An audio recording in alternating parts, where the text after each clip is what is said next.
Abençoa, Senhor, o brando ninho em que este lar se transfigura, entretecendo em fios de ternura, agasalho para os que choram no caminho.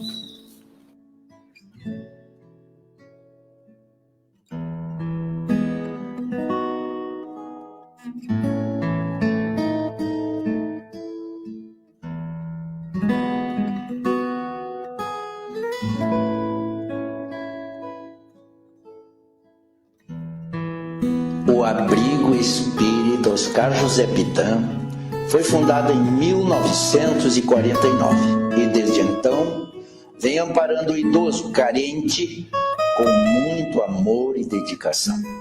Os moradores do abrigo são assistidos nas suas necessidades de alimentação, higiene, vestuário, acomodação, lazer e saúde.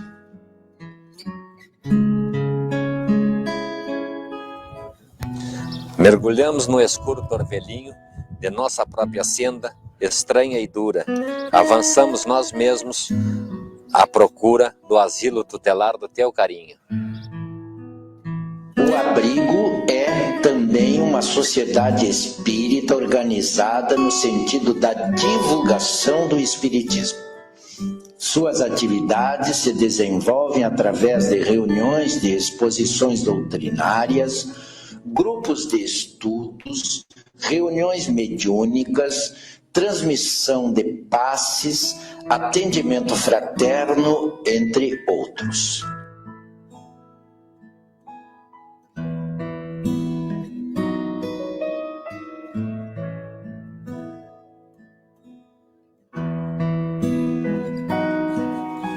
Vamos lá. Ensina-nos assim em toda parte a exprimir-te as lições ao reencontrar-te em nosso irmão que a dor punge e governa. Aos sábados, o abrigo recebe crianças e jovens nas atividades da evangelização, onde as sementes dos ensinamentos de Jesus são plantadas nos corações dos homens de amanhã. Concomitantemente, ocorrem os encontros da família, que tem como objetivo valorizar a função educadora e regeneradora da família no processo de edificação pessoal do espírito humano. E faze desta casa o doce abrigo, em que possamos trabalhar contigo, no culto vivo da bondade eterna. Nossa instituição está de portas abertas para recebê-los. Venham participar conosco.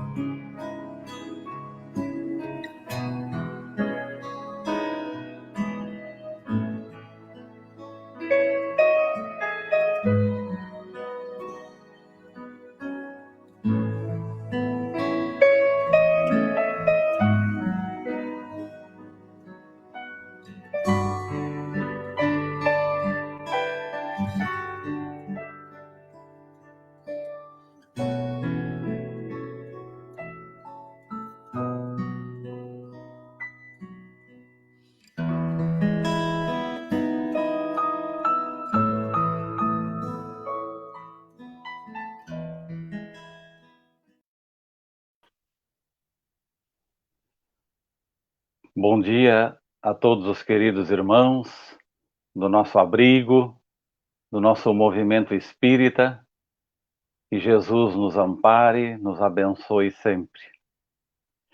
Vamos iniciar o nosso trabalho desta manhã, como sempre fizemos, nos concentrando, sintonizando com a espiritualidade, agradecendo por mais este momento de nos encontrarmos reunidos virtualmente, mas com certeza as energias que estão sendo emanadas sobre todos nós possam fazer com que tenhamos sanadas as nossas dificuldades físicas, espirituais, emocionais, fazendo sempre o melhor possível para que tenhamos momentos melhores, que possamos refletir no momento, na nossa atualidade, em que muitas criaturas buscam Jesus numa condição muito fervorosa para que tenham o alívio imediato. Mas sabemos que as propostas divinas, todas elas são calmas, são tranquilas, serenas, e que muitas vezes, na turbulência do dia a dia, nos desgastamos. Estamos, às vezes, fora do contexto da espiritualidade superior. Mas ainda somos assim. Ainda estamos assim. Portanto, façamos a nossa parte, cada um interiormente, refletindo na proposta divina, que é de amarmos-nos uns aos outros, sempre com Deus nos nossos corações.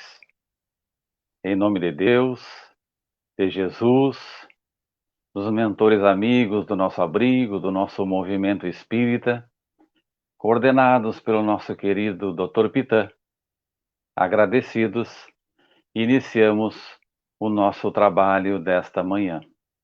Que assim seja. Então, mais uma vez, queridos amigos, é uma alegria, uma satisfação nos encontrarmos nesta manhã de um sol radiante, essa energia que nos dá ânimo, que nos dá incentivo para trabalharmos cada vez mais na doutrina de Jesus. Hoje o nosso trabalho será uma roda de conversa, onde estarão presentes conosco a Andrisa, que é uma companheira que trabalha na evangelização, já foi evangelizanda da nossa casa, hoje está coordenando o nosso DIG na nossa casa, companheira ainda jovem, dedicada, interessada na tarefa. E o nosso companheiro Luciano Carneiro, também amigo de muito tempo, que estará também dando a sua parcela de contribuição nesta tarefa tão importante de trabalhar com a criança e com o jovem, companheiro encarregado da divulgação também da nossa UME, da nossa região. E o tema de hoje, então, será a evangelização infanto-juvenil no desenvolvimento moral. Então, um tema muito interessante e que todos nós, desde o nosso nascimento, pré-nascimento, né, em espírito, já recebemos algumas informações, né, para que tenhamos uma trajetória importante na nossa encarnação, enfim. E gostaríamos de iniciar com uma chamativa de uma célebre frase do nosso querido codificador da nossa doutrina espírita, Allan Kardec, que ele nos diz assim: é muito mais pela educação do que pela instrução que a humanidade se transformará. Então, desejamos um bom trabalho aos queridos amigos e que sejam felizes, intuídos nesta manhã. Estão com a palavra, então, a Andrisa e o Luciano. Que Jesus nos abençoe. Bom dia a todos e todas que nos assistem. Bom dia, tio Júlio. Bom dia, Lu. Obrigada por proporcionar, né, por a gente estar junto nesta conversa sobre esse tema que é tão caro a todos nós, né, que é a evangelização infanto-juvenil. Então, para que a gente possa conversar um pouquinho, refletir sobre essa temática, a gente vai lançar aqui uma conversa, fazer algumas perguntinhas para o Luciano, depois o tio Júlio vai fazer alguns comentários ainda, e a gente vai dialogando, aqui, vamos ver o que vai surgindo a respeito desse tema, a partir das experiências, então, do Luciano, que tem praticamente uma vida dedicada à evangelização de jovens e adultos, e o tio Júlio também, sendo que foi meu evangelizador há muitos anos atrás. Então, para a gente pensar um pouquinho sobre esse tema, eu queria comentar, fazer uma pequena contextualização, né? A gente, quando fala da criança, a gente remonta, né, à atualidade, a criança com esse papel dentro da família, a criança na escola, a criança no entorno dessa tecnologia toda. Mas se a gente for pensar, o pensamento humano em relação à concepção de criança nem sempre foi de valorizar a criança e o jovem, né? A gente teve muito tempo esse pensamento relacionado à criança como se ela fosse um adulto em miniatura. Ou seja, quando a criança deixava ali os primeiros cuidados da amamentação e já começava a caminhar e tal, ela já era inserida no grupo familiar e era tratada como um adulto pequeno. Não havia um cuidado específico com a criança. Ela era apenas preparada para se tornar, nos moldes dos adultos familiares, um trabalhador a mais na família. Então, por muito tempo não se teve esse pensamento voltado para a criança, né? Não havia uma concepção específica para a criança. Passado a Idade Média, no Renascimento, há alguns estudos, né? Passou a se ver, então, a criança com outro olhar. Passou a se ter estudos específicos sobre a criança, sobre o seu crescimento. E, então, surgiram as primeiras escolas regulares, de que as crianças começaram a frequentar as escolas em grupo, né, serem ensinadas também fora do contexto da casa. Mas nesse momento a criança ainda era vista como uma tábula rasa, ou seja, com uma folha em branco, que não tinha conhecimento algum e que tudo precisava ser depositado na cabecinha dela, digamos assim.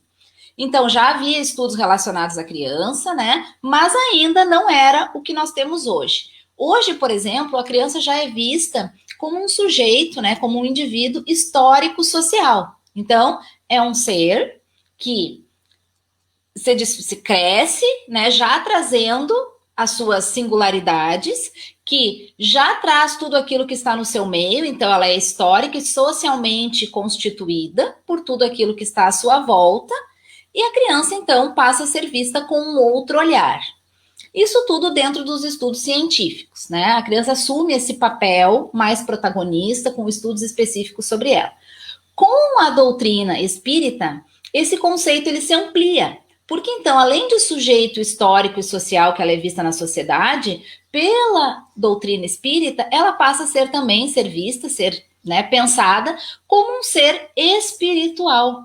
Então, é muito mais complexa essa concepção de criança, né? Então, ela deixa de ser lá um adulto em miniatura para ser aqui um espírito que traz consigo todas as vivências, muitas vezes, de espíritos milenares, né? E depois a gente vai explorar um pouquinho mais isso ao longo da conversa. Mas para que a gente possa contextualizar, então, como a criança era vista e como ela está sendo vista hoje em dia. Uma outra mudança importante que envolve a criança e o jovem são os arranjos familiares. A gente vem também da história desde a família nuclear, aquela família com o pai, né, como centro de toda a família, patriarcal, muitas vezes toda a família, tios, primos, avós, todos morando na mesma casa, né? Então, um núcleo familiar muito grande, muito diferente do que a gente tem hoje, com costumes e tradições também já muito diferentes das que a gente tem atualmente, até esses novos arranjos de hoje em dia, que as famílias muitas vezes são compostas apenas pela mãe e a criança, o pai e a criança, ou às vezes duas mães, dois pais e a criança, uma avó fazendo esse papel na sociedade de responsável pela criança e educadora desta. Então, esses novos arranjos familiares também vão interferir na educação, né, e no convívio dessa criança em sociedade. Esse é um outro aspecto também que precisa ser levado em consideração quando a gente fala em criança e em jovem e na sua evangelização. Com relação à evangelização espírita, esta já tem mais de 100 anos no Brasil, né? Então, há muito tempo já se evangeliza crianças e jovens. E claro que junto a isso, muitos estudos foram acontecendo. principalmente a partir da metade do século passado, a gente pode dizer assim, muitas pessoas se debruçaram por estudar a criança, né, os seus aspectos, e relacionar tudo isso à doutrina espírita e qual seria a melhor forma de evangelizar a criança e o jovem, né? Não como uma espécie de receita, de regra, não isso, mas na espécie de diretrizes, de orientações, até que recentemente, alguns poucos anos atrás, a FEB lançou as diretrizes, então, de evangelização de jovens e crianças, né, que tem orientado o trabalho das casas espíritas na evangelização. Então, é um material que contempla toda essa concepção de criança, de novos arranjos familiares, de tecnologia, de sociedade, e que ajuda os evangelizadores nessa tarefa de evangelizar. Então, a gente vê assim que existe essa mudança e que a gente precisa estar atenta, nós precisamos estar atentos a ela para poder realizar o trabalho da evangelização, né? Que ele, assim, eu digo, assim como a gente se prepara para o trabalho mediúnico, para o trabalho da doutrinária, para o trabalho do passe, tudo isso a gente tem preparação, né? Capacitação, reuniões na nossa casa. O trabalho da evangelização não é em nada diferente, né? Ele exige também esse preparo e esse estudo. E aí, então, para iniciar a conversa com o Lu, eu queria que ele falasse para a gente um pouquinho dessa primeira escola evangelizadora. Qual que é essa primeira escola evangelizadora, né? Esse lugar que a criança recebe as primeiras orientações, digamos assim, sobre evangelização. O que pode receber, o que deve receber, as primeiras orientações evangélicas. Lu. Bom dia, queridos amigos. É uma alegria muito grande estar aqui, né, nesse domingo de manhã. A Andressa, junto com a Andressa, o Júlio, né, agradecido pela essa oportunidade de trocarmos ideias, bater um papo, né, sobre evangelização. Mas antes eu gostaria de lembrar isso, Andressa, o quanto é importante entendermos que a evangelização não é só aquele momento de reunir as crianças para uma atividade, né? É sim um processo de trazer o Evangelho do Cristo, de trazer o processo de educação e de preparação para essa nova realidade, que é esse mundo físico ao qual nos encontramos, porque vamos entender que somos espíritos imortais, que estamos numa passagem temporária neste planeta, reencarnados na matéria. E a porta de entrada, a chegada nesse plano físico, nesse plano material, é a família. É aquele grupo que recebe esse indivíduo, seja ele em que situação for, porque como você falou, né, Andressa, hoje a família é uma diversidade gigantesca, né? Muitas vezes não é nem minha família biológica, e sim uma família amorosa que me recebe. Então, essa porta de entrada, junto a esse plano, vamos talvez entender de uma forma bem legal, assim, eu gosto muito dessa ideia. É como se nós estivéssemos em casa e vamos sair para fazer um curso num outro lugar. Vou fazer um curso em Porto Alegre, vou passar 6 meses em São Paulo, Nova York, seja onde for. Vou lá, faço esse meu curso, essa minha pós-graduação, por exemplo, de 1, 2 anos, e retorno à minha casa, aqui em Santa Maria. É mais ou menos assim para a gente simplificar. Eu estou na espiritualidade como indivíduo e venho para o plano físico, reencarno, para mim fazer esse meu cursinho para melhorar, para aprender, para descobrir coisas novas. E sou recebido pela família. É essa porta de entrada.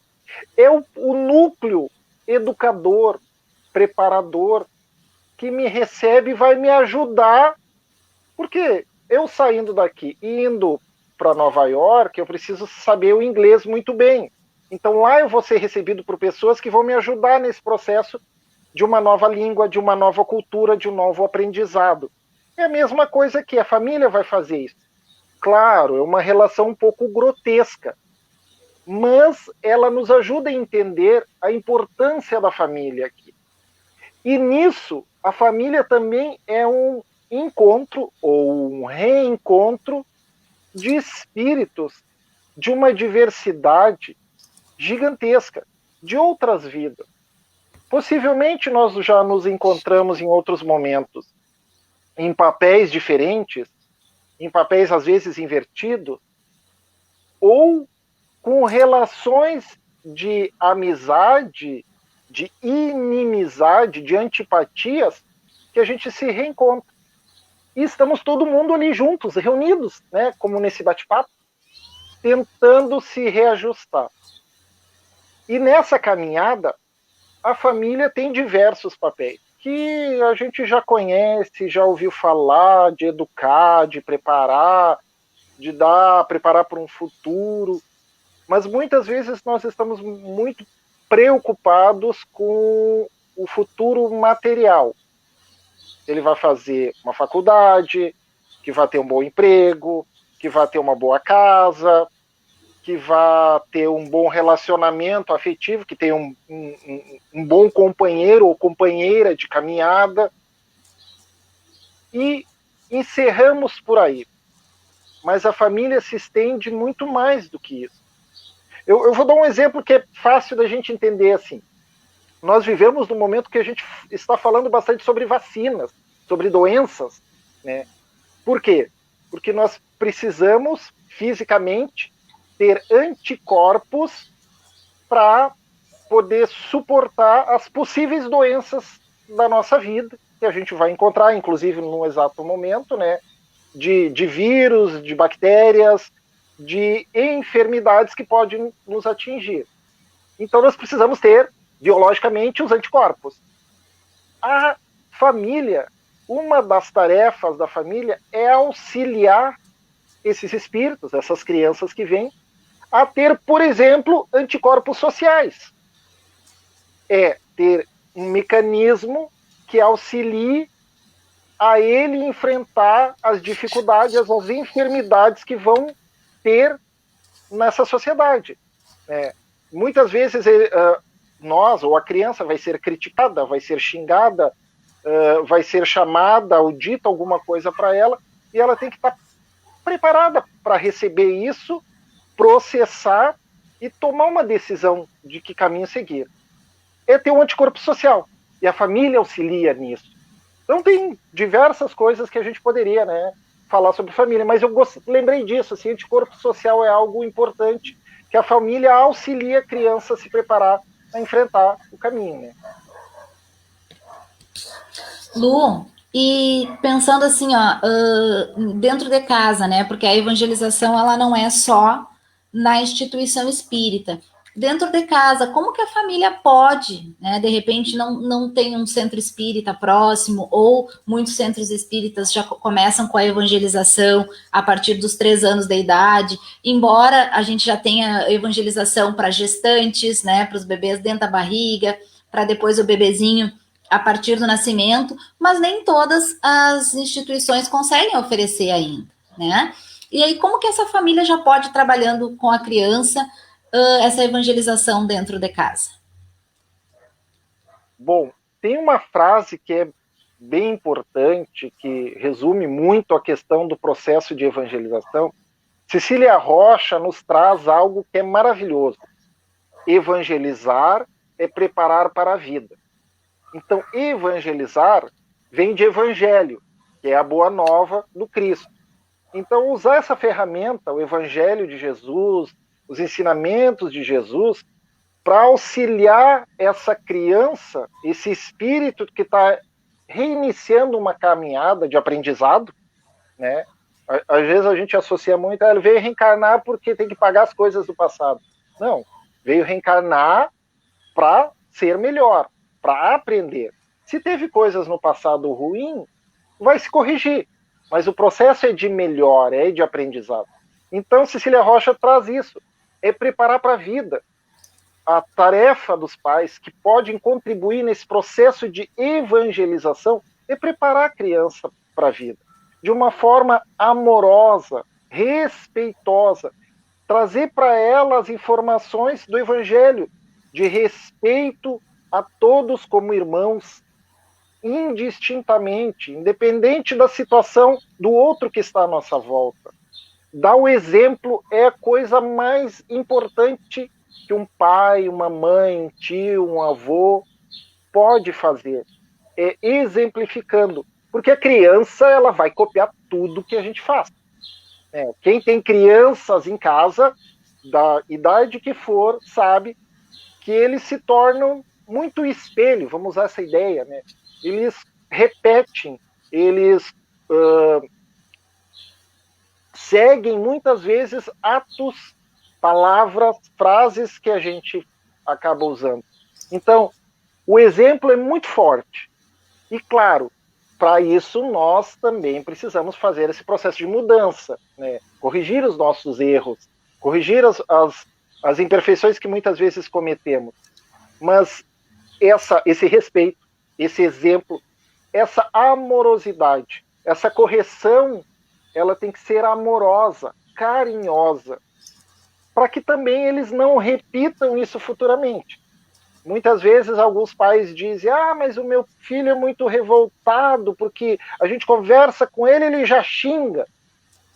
Nós temos que fazer a autoanálise. Será que também nós não estamos fazendo isso? Na hora de conversar, em vez de conversar, nós estamos reprimindo? Então, esse processo de família é exemplo, é amorosidade, é muito respeito, entender que essa criança, ela tem um conhecimento gigantesco, uma bagagem que ela trouxe. E essa bagagem, ela pode ser uma bagagem que veio como consequência dos atos que ela cometeu em vidas passadas, e ela traz isso para um processo de correção, de melhora, ou são causas que ela trouxe nessa existência para auxiliar esse processo de melhora, de aprendizado. É como na nossa viagem, de irmos fazer o nosso curso. A gente monta a nossa bagagenzinha, né? A nossa mala. O que eu vou precisar durante esses 2 anos, durante esses 6 meses que eu vou fazer o meu curso? Eu encho a minha mala com uma bagagem de coisas que eu vou precisar lá. É essa bagagem que eles trouxeram. Então os pais têm que entender isso. E cada filho é um indivíduo único e exclusivo com a sua própria bagagem. Precisa também se compreender isso. E às vezes a gente vai dizer uma coisa para um e uma outra coisa para outro. Que a gente não nivele, né? Porque às vezes os pais são muito de serve para um, serve para todos. Não. Somos indivíduos independentes, cada um deles. Mas pelo menos para a gente começar essa conversa, né? Mais ou menos isso, André. Uhum. Lu, e pensando, por exemplo, né, já na instituição espírita, na casa espírita, né? A gente pensa a evangelização, muitas vezes, como tu disseste, aquele momento, como a gente chama a famosa aulinha, né? Mas é muito mais do que esse momento, né? Ela começa muitas vezes, ela já começa antes, né? Com o grupo se preparando, e depois com a chegada do evangelizando a casa, desde a recepção até a hora do lanche, quando ele vai embora, né? Que normalmente as casas oferecem o lanche ou alguma confraternização final ali, que ele saia levando isso, né? Essas boas energias e essas boas lembranças. Então, a instituição espírita, além desse espaço de evangelização propriamente dito, daquele trabalho realizado no grupo, na hora específica, ela é um momento especial de convivência, de aprendizado, de reflexão, né? Onde as crianças e os jovens compartilham esses vínculos de amizade, de fraternidade, né? E quando eles vão até a casa espírita, vem gente de todo lado, né? E espíritos com toda essa bagagem, cada um com a sua. Então, a importância desses momentos deles juntos, também para trocarem essas experiências, né?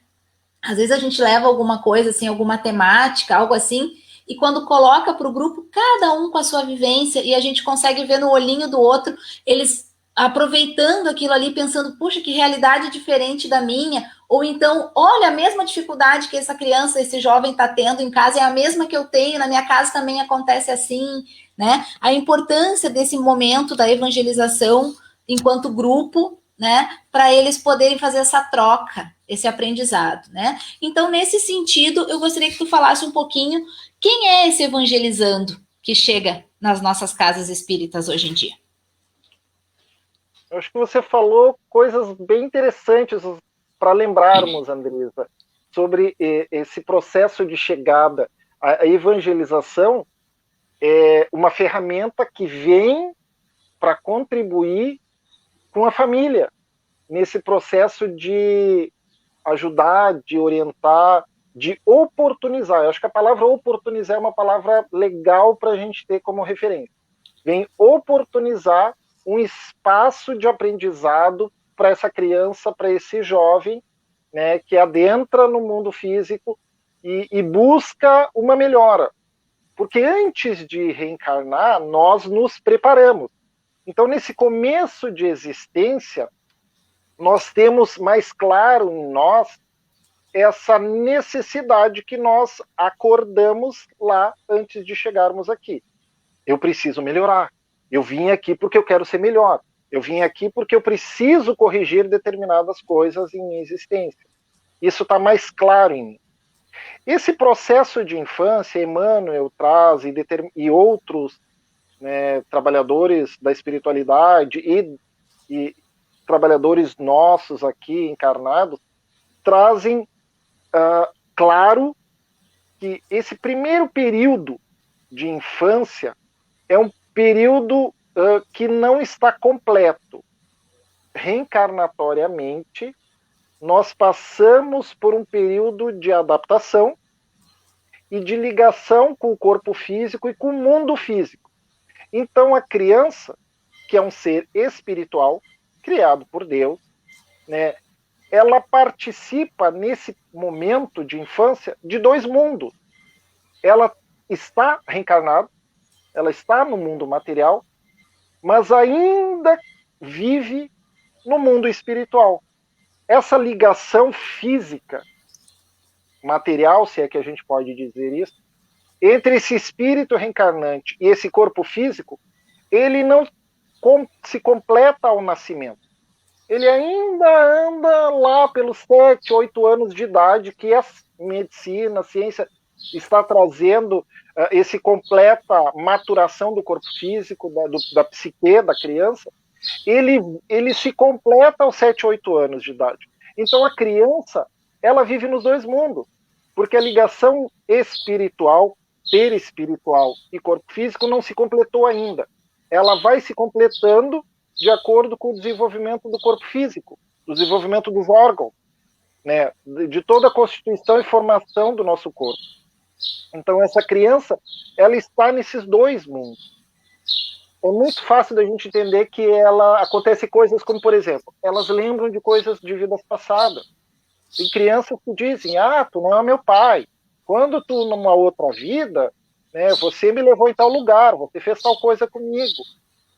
Porque elas estão ainda vinculadas ao mundo espiritual.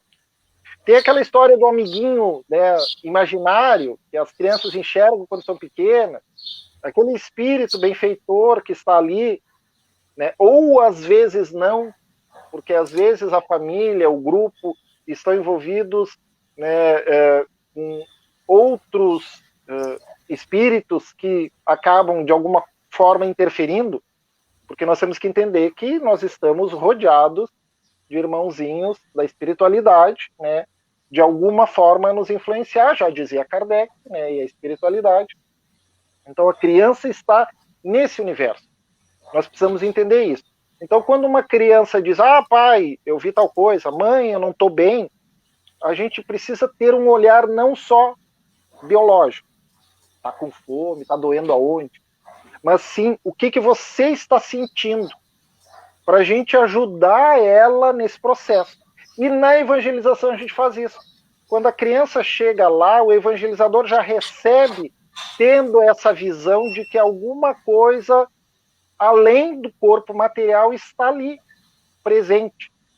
E essa influência espiritual, ela acontece o tempo inteiro.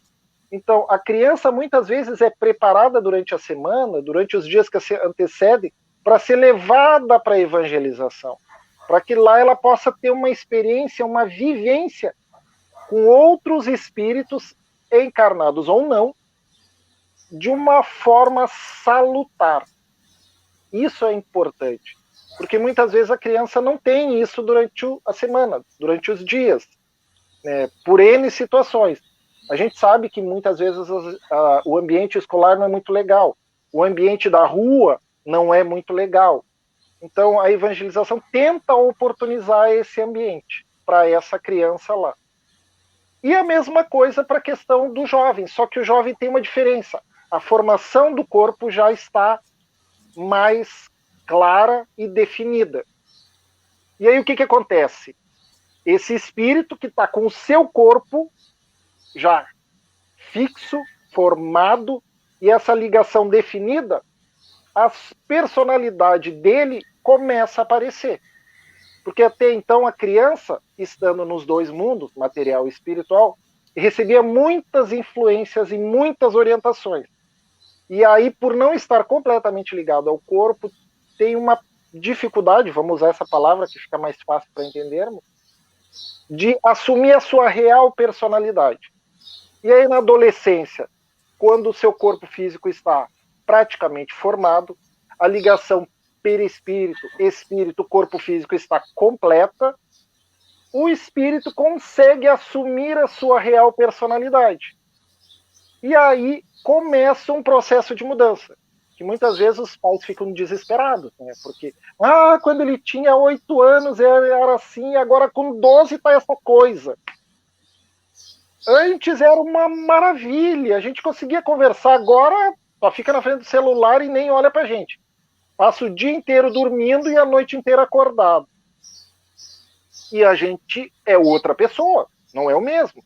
Por quê? Porque ele assumiu a personalidade dele. Agora ele é dono dele mesmo. E junto com isso vem uma descarga hormonal gigantesca.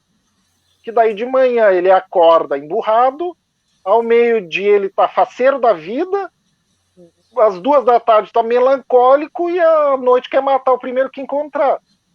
E a gente não entende. Porque aquela personalidade de milenar, não se sabe quantas vidas, assumiu um corpo que está em crise, porque tem uma descarga hormonal e de mudanças biológicas. E a evangelização vem para tentar também contribuir com isso. No meio disso tudo, criança, jovem, família e evangelização, tem uma coisa que é importante. Todos eles, e é a proposta do Evangelho do Cristo, é a proposta da ação evangelizadora, é tentar trazer um conhecimento, uma formação, uma proposta, né, de sermos espíritos de um homem de bem. E para isso, uma coisa que você começou a falar lá no início, que é legal, Andresa, é o convívio. Nós estamos, e muitas vezes nós acabamos vivendo num isolamento social. O que isso acontece quando a gente está num isolamento social, da forma que for, seja por uma doença, seja por desejo próprio, né? Nós acabamos dando ênfase à nossa personalidade. Se ela é boa, nós vamos dar uma ênfase para as coisas boas.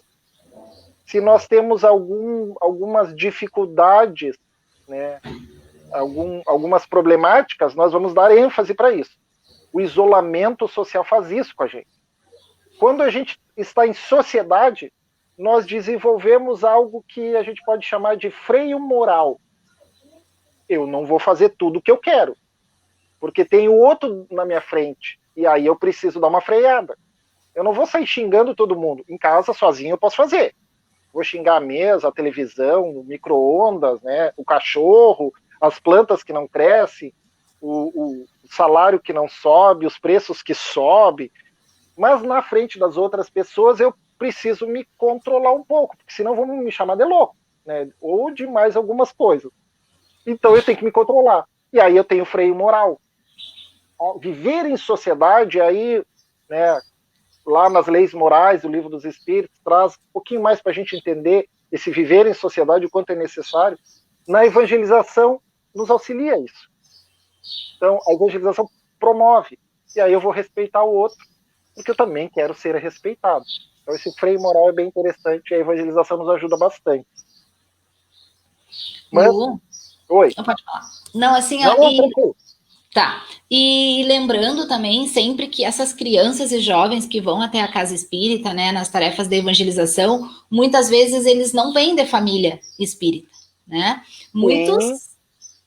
Muitas vezes a família frequenta outra religião e às vezes até ele mesmo frequenta outros templos junto com a família e vai ali levado por um amiguinho, por curiosidade, né? Então nem todos também têm essa base, digamos assim, né, da doutrina espírita em casa, né? Então aí também é a importância, né, desse acolhimento dessa criança, de como tratar dos assuntos, né? Porque a gente sabe que a gente pode tratar de todos os assuntos dentro da casa espírita, né? Tudo que acontece na sociedade pode ser tratado dentro da casa espírita, mas como tratar, né? Como adequar isso também para a realidade, porque a gente recebe realidades distintas, né? Tanto do ponto de vista assim evangélico, né, das religiões, como do ponto de vista social, cultural, econômico, né? E quando eles estão ali, eles estão todos juntos. Então a importância da nossa fala, da nossa conversa, das nossas atitudes, englobar todos eles, né? E uma coisa interessante é que assim, ó, né, Kardec na questão 383 do Livro dos Espíritos, né, de qual a utilidade da infância, então é essa necessidade, enquanto a criança está mais acessível para receber, né, todas essas impressões, digamos assim, né? Então a importância de já ir tratando esses assuntos desde a infância, como tu dizias. Mas, ao mesmo tempo, o jovem já passou por esse processo e ele está num outro momento, que é o momento de escolhas dele na sociedade. É quando começa a se esperar algo dele. Se espera que ele escolha uma profissão, que ele se pertença a um grupo de amigos, um grupo social, né? Que ele tenha postura diante das questões que vão aparecer para ele, né? É um momento de muita definição e escolhas. E o que eu achei interessante que a literatura espírita nos traz é essa questão de auxiliar o jovem na formação de uma identidade positiva. O que seria essa identidade positiva e como a gente, enquanto pais, né, até mesmo tios, padrinhos e como evangelizadores, auxiliar esse jovem nessa formação da identidade positiva, ao mesmo tempo, digamos assim, que esse mundo lá fora, que é mais ou menos como a gente diz na sala de aula para os alunos, né? Como competir ou como conciliar aquilo que às vezes não parece tão interessante ou não é exatamente aquilo que eles gostariam de ouvir naquele momento. Então, como conciliar isso com todos os atrativos do mundo lá fora, né? Como diz Kardec, de conhecimento intelectual, nós já estamos ok. Óbvio que temos muito a avançar, mas nós já avançamos bastante. O que a gente precisa agora é de desenvolvimento moral. E como, então, tentar conciliar isso com o jovem, que chega ali, muitas vezes, alguns vêm por vontade própria, outros vêm por insistência dos pais, outros vêm ali muitas vezes porque é um algo a mais para eles fazerem. Então, como conciliar isso, sendo que eles têm muitos atrativos, né, fora da evangelização? Nós vivemos um mundo meio maluco, né? Se a gente pensar, comparando a história da humanidade, a diversidade que nós temos hoje de tudo é gigantesca, né? E isso também dificulta toda essa jornada de nós como evangelizadores e dos pais ou da família junto a essa criança ou jovem, essa oportunidade de coisas maravilhosas e que tem um prazer, vamos usar essa palavra, um prazer gigantesco lá fora é muito grande. Claro que para nós, para alguns que já seguiram uma caminhada e já compreenderam algumas coisas, entende que esse prazer ele é temporário, ele não vai durar muito tempo. Seja qual for, seja o prazer de ter um amigo, de viver num grupo, de ser aceito num grupo social, de poder andar de carro, de ter internet, um celular último tipo, e assim vai. Sabemos que ele é temporário, ele não permanece. Agora, a criança e o jovem não entendem isso ainda. Isso é muito complexo. Esse processo de aprendizado, ele deve acontecer. E nós precisamos promover isso.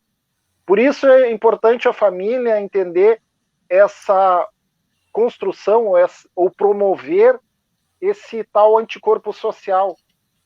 Que essa criança, esse jovem possa viver lá neste mundo, ou no mundo material, e entender a separar o que é bom para si e o que não é, o que é temporário e o que é definitivo, e qual a sua caminhada. Isso leva tempo. Por isso a importância da família e a importância da evangelização. E nisso é começar a oportunizar. Não é nem mandar e nem obrigar, porque às vezes os pais dizem, tu vai fazer tal coisa porque é eu que estou mandando. Tu vai fazer tal coisa porque é o melhor para ti. Mas muitas vezes o jovem ou a criança não entende dessa forma, essa obrigatoriedade. Vamos pensar em nós. Nós não gostamos de sermos obrigados a nada. E já temos uma caminhada. Imagina uma criança e um jovem que não tem essa caminhada e ser obrigado. Nós precisamos oportunizar. Mas aí oportunizar o quê? Vamos começar a oportunizar uma leitura de qualidade. Livros, revistas, histórias em quadrinho que tragam uma qualidade intelectual, é necessária? Mas não suficiente e única. Que traga uma qualidade moral também. Que traga exemplos nessas leituras que ajudem ela a definir qual o caminho melhor, que ela vai sofrer menos e causar menos sofrimento para o outro. Porque não é sofrer menos só. Eu tenho que causar menos dor para o outro. Porque ao causar dor para o outro, isso vai retornar para mim de uma forma ou de outra. Por isso que nós estamos aqui reencarnados, porque muitas vezes nós cometemos isso em vida passada. Não que seja obrigatório. Mas é possível, por isso estamos aqui para corrigir. Então, acesso a uma leitura de qualidade, acesso a músicas, oportunizar músicas que tragam um teor mais elevado, porque a música ela nos auxilia a nos harmonizar fisicamente e espiritualmente. A música tem, entre aspas, esse dom, né, essa coisa maravilhosa, mas vamos oportunizar. Muitas vezes os pais dizem, não, tu não vai escutar mais essa música, eu não quero mais essa música dentro de casa. E aí o jovem fica lá, mas eu não posso escutar essa música dentro de casa, eu vou escutar o quê? As músicas que os nossos pais ouviam quando eles eram adolescentes, quando eles eram crianças. Mas já se passaram 20, 30 anos nisso. Nós precisamos trazer músicas que eles aceitem e que possam conviver com o seu grupo também. Então precisamos oportunizar músicas. Não só cortar, não só retirar. Ambientes de conversação, de bate-papo. Vocês conversam com os filhos de vocês, com os netos, mas uma conversa salutar que eles gostem, e na hora dessa conversa vocês devagarinho levando a informação moral, esse freio moral, sem crítica e sem agressividade ou punição, evangelizando. Vamos pensar em Jesus quando conversava, quando criticavam ele trazia uma reflexão, será que isso é legal? Mas e tem tal coisa? Será que pode ou não pode? Se tu estivesse no lugar dele, o que tu faria? E aí vai fazendo esse processo de conversa e de aprendizado, sem dizer que nós sabemos e eles não. Porque aí começa um choque, né? E esse choque não vai promover essa melhora, esse entendimento. Amizades verdadeiras, trazer uma proposta de integrar outras crianças, outros jovens e outras pessoas que possam ajudar, trazer companhia, ser companheiro do seu filho, do seu neto, do seu enteado, porque se você não for a companhia dele, ele vai procurar outra companhia. Se você não conseguir ajudar nas dúvidas que ele tem, ele vai tirar as dúvidas com outro. E aí a gente sabe que o tio Google, né, não sei se vocês conhecem o tio Google, ele tira as dúvidas de todo mundo. Só que as respostas podem trazer algo bom ou não. Então que sejamos uma boa companhia, para que quando eles precisarem, eles venham conversar com a gente. Meio que assim, desconfiados, tentando desviar, mas que sejamos. Então, a proposta é oportunizar. Essa é a palavra-chave. e possamos oportunizar coisas boas. E essas coisas boas não são só as coisas que nós gostamos. Tem coisas que a gente não gosta que são boas, porque a gente aprendeu de um jeito. A gente precisa também fazer esse processo de mudança. E isso é maravilhoso. Vamos mudar todo mundo junto, né? Lu, e a gente fala, né, que a evangelização infanto-juvenil, ela tem essa tarefa, né, de formar os futuros cidadãos, de habilitar essa criança e esse jovem para o amor, para a solidariedade, para a caridade, né, esses valores do bem, né, para que eles possam edificar essa sociedade do amanhã, essa tão almejada sociedade do bem, essa verdadeira felicidade que a gente espera, né, que a gente almeja. Então, a gente imagina que evangelizando, né, as crianças, a gente possa ter, então, esses caminhos da felicidade na Terra, os possíveis, né, possível felicidade. Mas a gente sabe também que a Terra passa por esse momento de transição, que ao mesmo tempo que a gente tem recebido, né, a Terra tem recebido espíritos muito rebeldes nas suas oportunidades, tendo essas oportunidades de estarem aqui nesse momento, a gente também tem recebido uma geração nova, né, de espíritos já de bastante avanço moral, de muita luz, que vem para contribuir com essa transição da Terra. Aí eu queria que tu falasse um pouquinho desses espíritos, dessa geração nova que vem impulsionando esse período de transição da Terra, né? E aí eu acho que entra também essa importância da convivência, porque ao mesmo tempo que eu vou ter lá na evangelização um espírito muito rebelde, ainda muito preso, né, aos vícios do passado, eu já tenho aquele espírito, digamos mais evoluído, e que aí estão juntos ali, estão convivendo, né, numa espécie de troca. Então eu queria que tu falasse um pouquinho para nós a respeito dessa geração nova, o que esperar, né, e quais os comportamentos, muitas vezes, que eles já estão apresentando, e daqui um pouquinho, então, a gente já está se encaminhando para o fim. Eu gostaria que tu falasse um pouquinho disso para nós. Esse momento de transição é muito complicado de nós conseguirmos absorver. É importante a gente entender que é um processo de mudança. E num processo de mudança, de transição, acontece muita coisa. Muita coisa é muito parecido com a ideia do brainstorm. Quem já ouviu falar ou já participou, que é a tal da tempestade de ideias. A gente fala um monte de coisa para ver se nesse monte de coisa conseguimos tirar algumas referências para a gente usar para um trabalho, por exemplo. É o brainstorm, a tempestade de ideias. Nós estamos neste momento. Agora, o que está acontecendo agora não é o que vai ficar. O que vai ficar ainda está por chegar. E nesse processo estão reencarnando grupos grandes, gigantescos, de espíritos que precisam ter a última oportunidade, mas de espíritos que estão chegando já prontos, que já têm uma vivência anterior, já se prepararam, já se desenvolveram mais em momentos anteriores e estão chegando para alavancar essa mudança, esse processo de mudança, porque precisa. Essa turma, eles trazem basicamente duas características marcantes, que são inteligência e razão precoces e sentimento inato do bem. Basicamente essas duas coisas.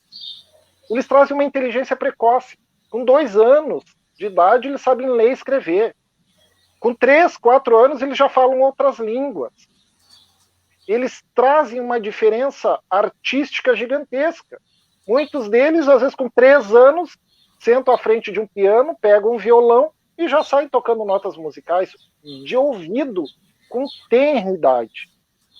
Querem fazer um processo gigantesco de mudança para a humanidade, não para si só.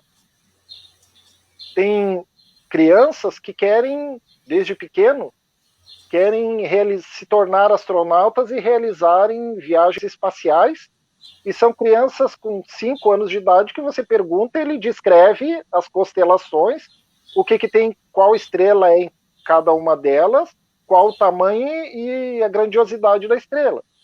Tem crianças com 3, 4, 5 anos de idade que querem curar o câncer e que hoje, com 12, 13 anos, estão fazendo faculdade. Algumas com 18 anos estão terminando o doutorado e que vão da busca da cura do câncer para a humanidade inteira. Trazem uma inteligência. E esse processo de inteligência nós temos que entender que não é só uma inteligência lógico-matemática. É uma inteligência com uma razão que estabelece ligações lógicas que nós não compreendemos ainda. Que vamos devagarinho entender porque o planeta vai melhorar. Mas trazem claramente o sentimento inato do bem.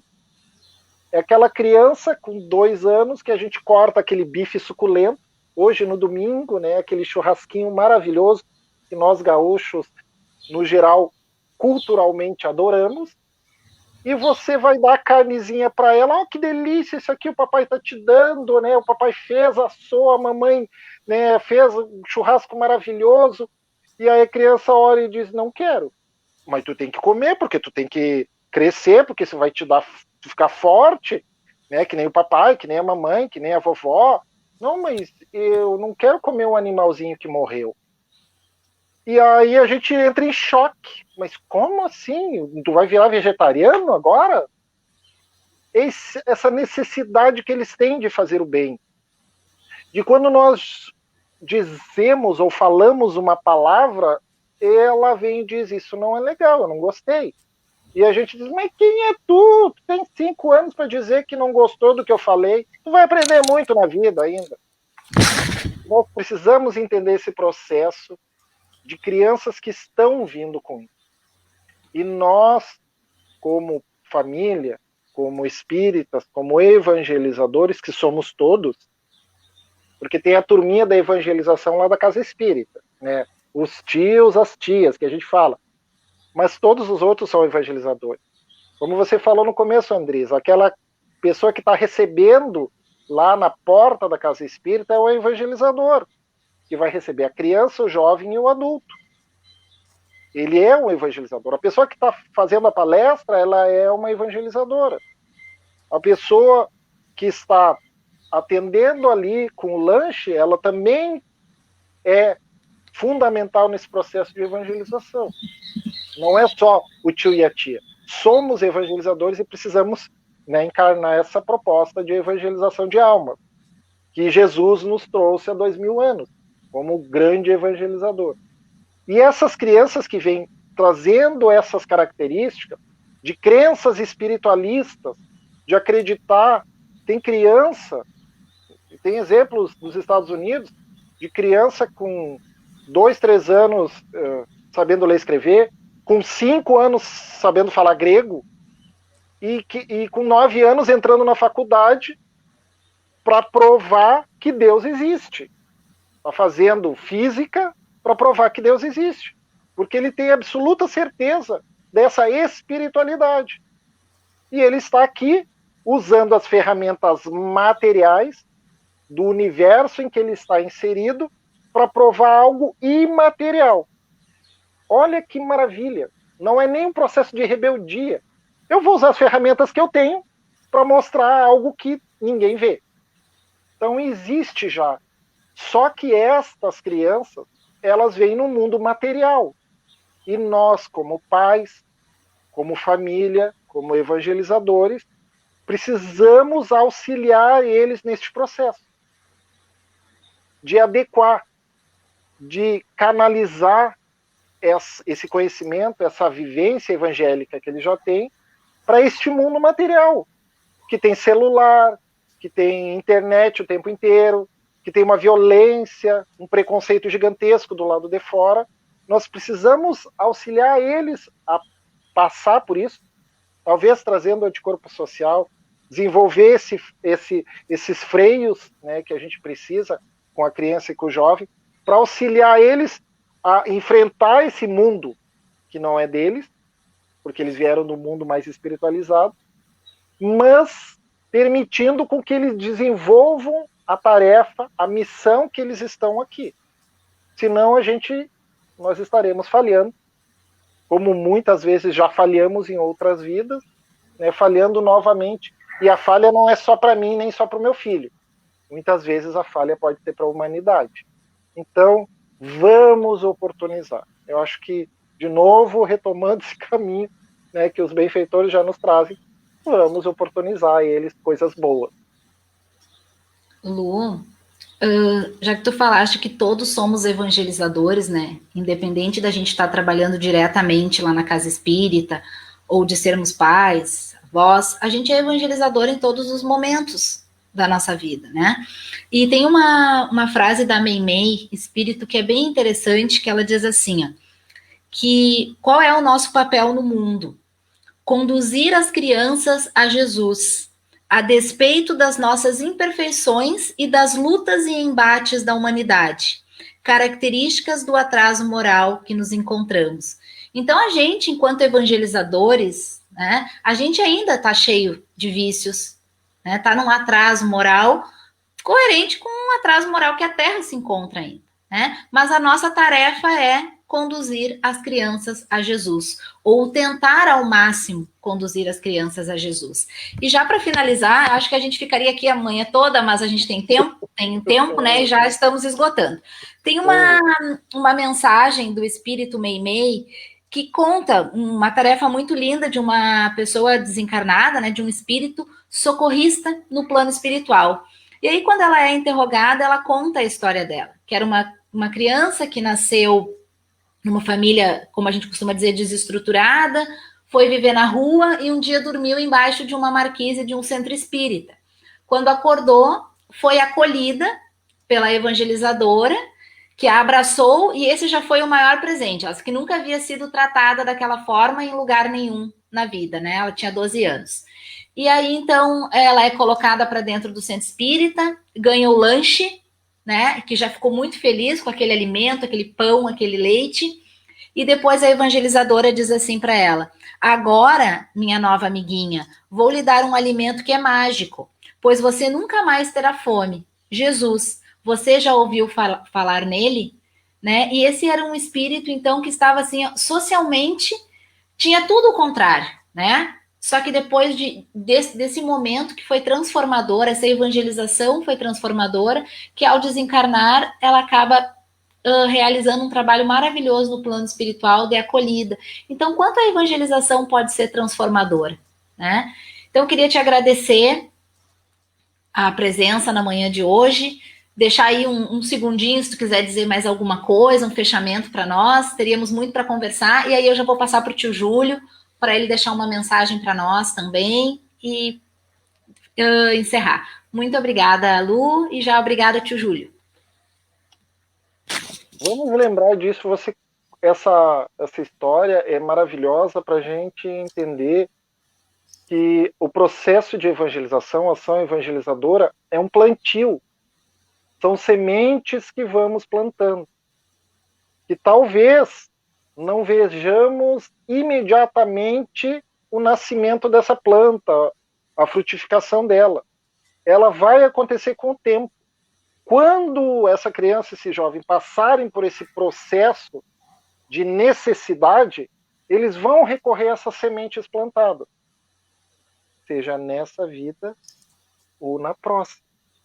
Então, que plantemos essas sementes, que façamos esse processo de evangelização. Isso é para o nosso futuro. Como é bom nós sermos recebidos por pessoas carinhosas, amorosas, que respeitam a individualidade de cada um de nós. Seja em qualquer universo, seja o médico, o de trabalho, o do posto de gasolina. Ser tratado com amorosidade e respeito é o que desejamos todos nós. Ficamos muito tristes quando isso não nos acontece. E tem acontecido muito isso, de não sermos recebidos dessa forma. Os que nos recebem dessa forma têm a informação moral da boa nova. São homens de bem, ou estão tentando ser. Que também sejamos assim e cultivemos isso nas nossas crianças. Um beijo no coração de vocês, adorei esse bate-papo, né? Júlio, Andresa, o Vitalino que não está aqui, né? Um abração, obrigado pela oportunidade.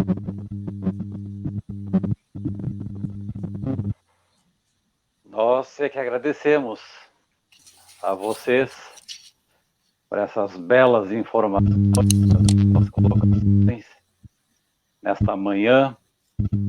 E nós gostaríamos também de uma participaçãozinha final nessa evolução dos mundos. O Espírito Verdade foi questionado se o mundo, se a Terra acabaria. E ele respondeu claramente, dizendo: sim, o mundo vai acabar, mas o mundo da imoralidade. Belíssima citação, né, desse Espírito de Verdade, que foi o estimulador, incentivador, né, orientador ao nosso querido Allan Kardec, para que pudesse codificar a nossa doutrina. Então, como vocês comentaram, é um assunto, né, são assuntos que a gente passaria assim uma manhã, um dia inteiro e não se esgotaria.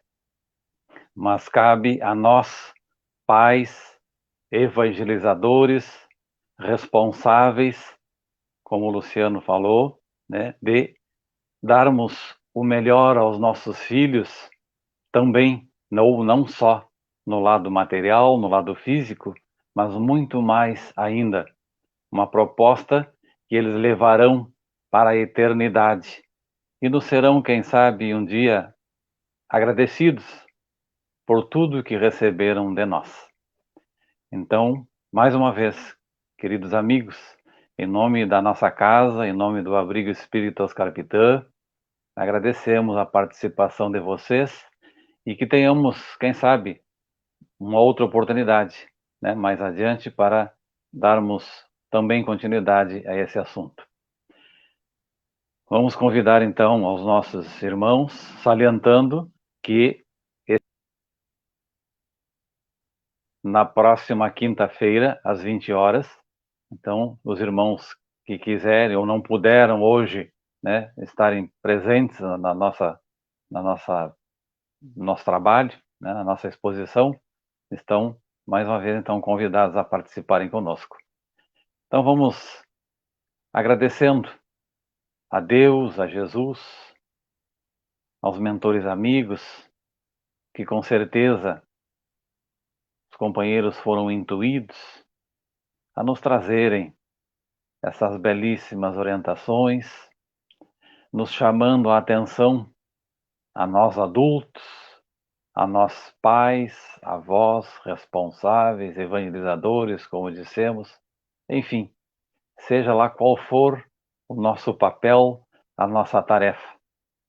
Que Jesus, o educador mais importante que passou na face da terra, o espírito mais elevado que esteve no nosso meio e nos deixou belíssimas palavras, belíssimo exemplo para que nos transformássemos, nos modificássemos o mais breve possível, pois assim conseguiríamos, com certeza, alçarmos momentos melhores na espiritualidade, nessa verdadeira vida, na verdadeira pátria que é o mundo dos espíritos. Muito obrigado, Jesus querido, Dr. Pitã e equipe, e tantos outros companheiros espirituais do nosso movimento espírita que estiveram conosco. Abençoem os nossos lares, abençoem as nossas famílias, abençoem a humanidade toda, para que tenhamos a presença viva do nosso Mestre nos nossos corações e nas nossas mentes. Muito obrigado a todos e que assim seja.